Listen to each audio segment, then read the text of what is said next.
ధైర్యం. కిరణ్ ఒక చిన్న మిణుగురు పురుగు. అతనికి చీకటి అంటే చాలా భయం. అందుకే అతను ఎప్పుడూ తన కుటుంబంతోనే కలిసిమెలిసి ఉండేవాడు. వారి వెలుగులో వెచ్చగా ఉండేవాడు.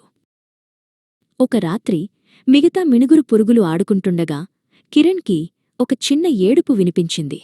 ఎవరిది? అని మెల్లగా అడిగాడు. దగ్గరలోని ఒక పెద్ద ఓక్ చెట్టు కొమ్మమీద ఒక చిన్న ఉడత పిల్ల కూర్చొని ఏడుస్తోంది. దాని పేరు చిట్టి. అది దారి తప్పిపోయింది. నేను మా అమ్మ దగ్గరికి వెళ్ళాలి అని చిట్టి ఏడుస్తూ చెప్పింది. చిట్టిని చూసి కిరణ్కి జాలివేసింది. అతనికి కూడా భయంగానే ఉంది. కాని చిట్టికి సహాయం చేయాలని నిర్ణయించుకున్నాడు. భయపడకు, నేను నీకు దారి చూపిస్తాను అన్నాడు కిరణ్. కిరణ్ తన చిన్న దీపాన్ని వెలిగించి చెట్టుపైకి దారి చూపించడం మొదలుపెట్టాడు. చీకటి నీడలు పెద్దవిగా భయంకరంగా కనిపించాయి. కాని కిరణ్ తన దృష్టిని చిట్టిపైనే ఉంచాడు. ఇంకొంచెం పైకి కిరణ్ ధైర్యం చెబుతూ అన్నాడు, మనం దాదాపు చేరుకున్నాం. చిట్టి కిరణ్ వెలుగులో సురక్షితంగా భావించింది. చివరికి వారు చెట్టు పైభాగంలో ఉన్న ఒక గూటికి చేరుకున్నారు.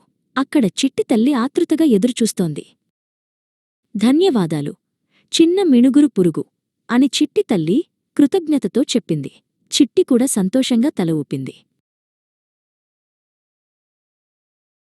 కిరణ్ తన కుటుంబం దగ్గరికి తిరిగి వెళ్తున్నప్పుడు ఆ అడవి అతనికి అంత భయంగా అనిపించలేదు. తన చిన్న వెలుగే చీకటిని తరిమికొట్టగలదని అతను గ్రహించాడు. నిజమైన ధైర్యం అంటే భయం లేకపోవడం కాదు, భయంగా ఉన్నప్పటికీ సరైన పని చేయడమే అని కిరణ్ ఆ రోజు తెలుసుకున్నాడు.